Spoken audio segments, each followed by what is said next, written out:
Assalamualaikum warahmatullahi wabarakatuh. Kami dari kelompok 11 yang beranggotakan saya sendiri, Aliza Patricia, NPM 0062, dan rekan saya, Siwi Lutfi, NPM 0060. Di sini kami akan mempresentasikan mengenai materi penulisan laporan formal. Formal report atau laporan panjang. Dalam membuat perencanaan laporan formal, beberapa hal yang perlu dipertimbangkan. Yang pertama, yaitu mendefinisikan masalah, kemudian membuat outline untuk melakukan analisis, lalu menyusun rencana kerja, kemudian melakukan penelitian atau riset, dan yang terakhir adalah menganalisis data. Tahap pertama dalam penulisan suatu laporan formal adalah mendefinisikan masalah.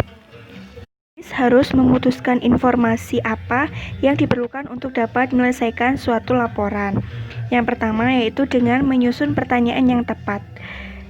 Penulis perlu mempertanyakan apa tujuan dari laporan dibuat sebelum melakukan investigasi lebih jauh.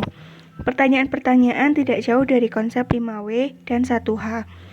Yang pertama yaitu apa yang perlu ditentukan, kemudian mengapa masalah tersebut penting, siapa yang terlibat dalam situasi tersebut, di mana munculnya suatu masalah, kapan masalah itu muncul, dan bagaimana situasinya. Kemudian yang kedua, mengembangkan pernyataan tujuan. Nah, dalam mengembangkan pernyataan tujuan itu, harus secara jelas terhadap tujuan dari laporan. Dalam mengembangkannya, penulis dapat menggunakan satu di antara cara berikut. Yang pertama, menggunakan kalimat infinitif, menggunakan pertanyaan, atau menggunakan suatu pernyataan deklaratif.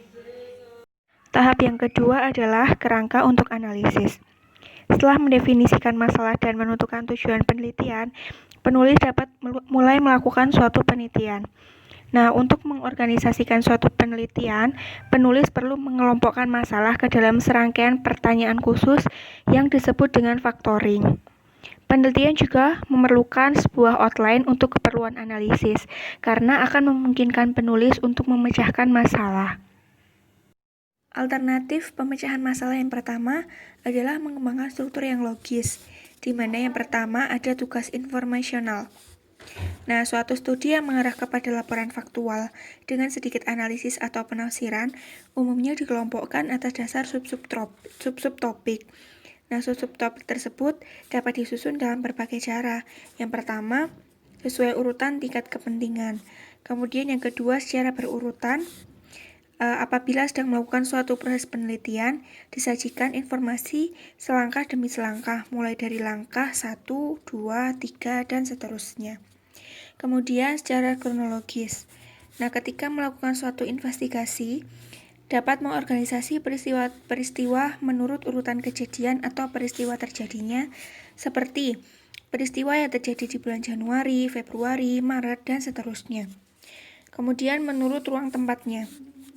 Jika sedang mempelajari suatu objek secara fisik, Anda dapat mempelajarinya dari kiri ke kanan, dari atas ke bawah, maupun dari luar ke dalam, dan lain-lain.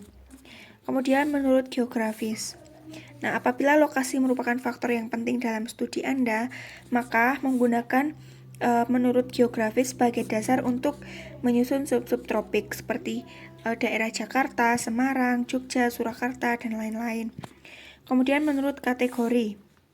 Jika diminta untuk menelaah beberapa aspek penting dari suatu objek, untuk memperhatikan satu kategori seperti penjualan, laba, biaya, maupun investigasi. Yang kedua adalah tugas analitis. Nah, di tugas analitis ini, bila masalahnya dengan menemukan penyebabnya, memprediksi hasil, atau mencari pemecahan suatu masalah, salah satu untuk mengatasinya adalah dengan memformulasikan penjelasan hipotesis. Kemudian yang kedua, melakukan identifikasi alternatif. Pertama, kedua, ketiga, dan seterusnya. Kemudian menganalisis bagaimana masing-masing alternatif dapat memenuhi kriteria. Selanjutnya dalam kerangka analisis adalah aturan pembagian. Yang pertama adalah aturan memilih prinsip-prinsip dasar pembagian secara benar, kemudian menggunakan satu kategori setiap kali membagi laporan ke dalam sub-subtropik.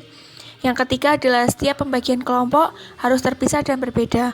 Kemudian aturan yang terakhir yaitu teliti dalam melakukan pendaftaran semua komponen.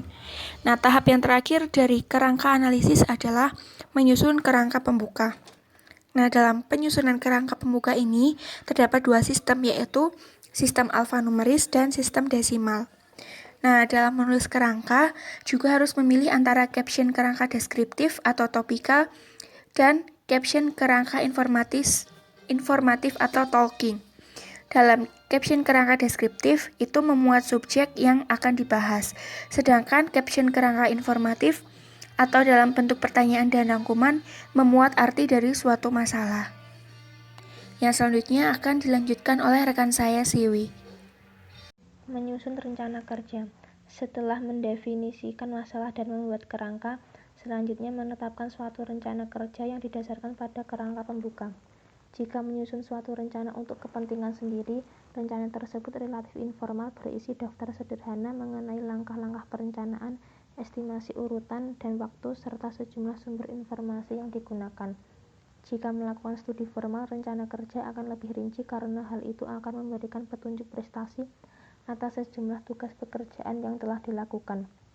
Sebuah proposal memerlukan rencana kerja secara rinci sebagai dasar kontrak jika usulan diterima.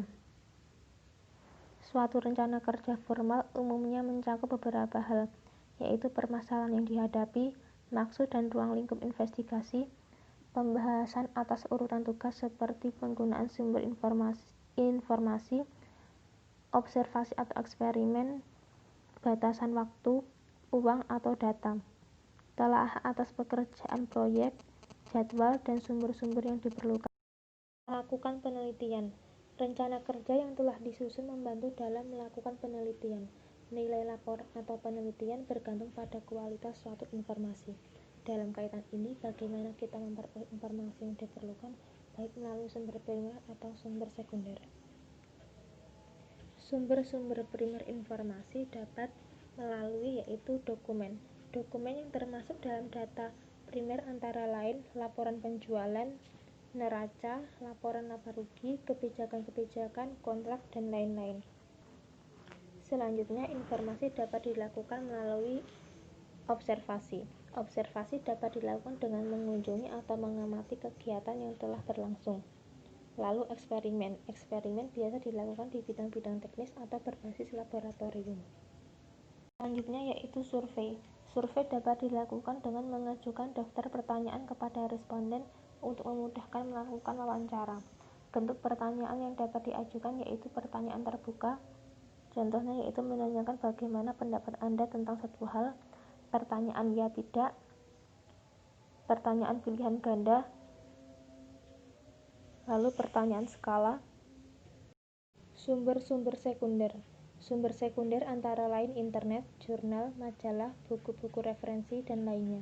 Beberapa alasan mencari informasi melalui sumber sekunder terutama melalui internet atau online yaitu pertama yaitu karena hemat waktu. Mencari informasi melalui internet dapat menghemat waktu bila dibandingkan dengan cara manual. Prosedur pencarian relatif cepat karena tinggal mengetikkan informasi yang dibutuhkan dalam layar monitor melalui bantuan search engine. Lalu ketelitian. Para peneliti memiliki tingkat kepercayaan yang tinggi terhadap informasi yang diperoleh melalui jaringan internet karena kutipan-kutipan penting tidak akan terlewatkan dalam proses pencariannya. Relevansi. Peneliti yang berpengalaman dalam mencari informasi melalui internet dapat memisahkan secara selektif konsep-konsep dan istilah kunci untuk mengidentifikasi kutipan-kutipan atau artikel yang mempunyai relevansi tinggi terhadap apa yang ditanyakan oleh para peneliti.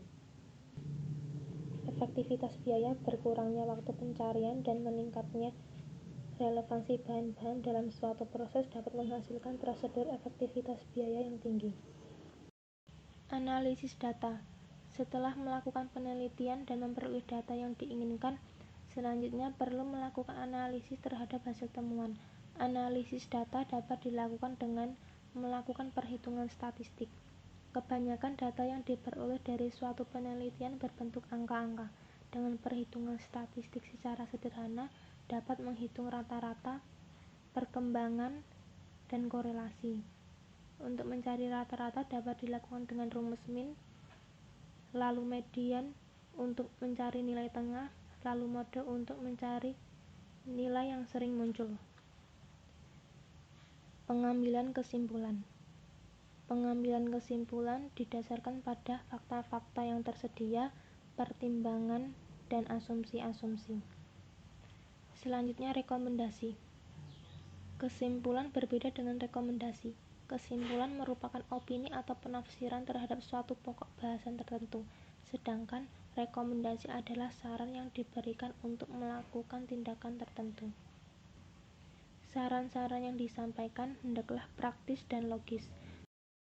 Sekian pemaparan dari kelompok kami, kurang lebihnya mohon maaf. Wassalamualaikum warahmatullahi wabarakatuh.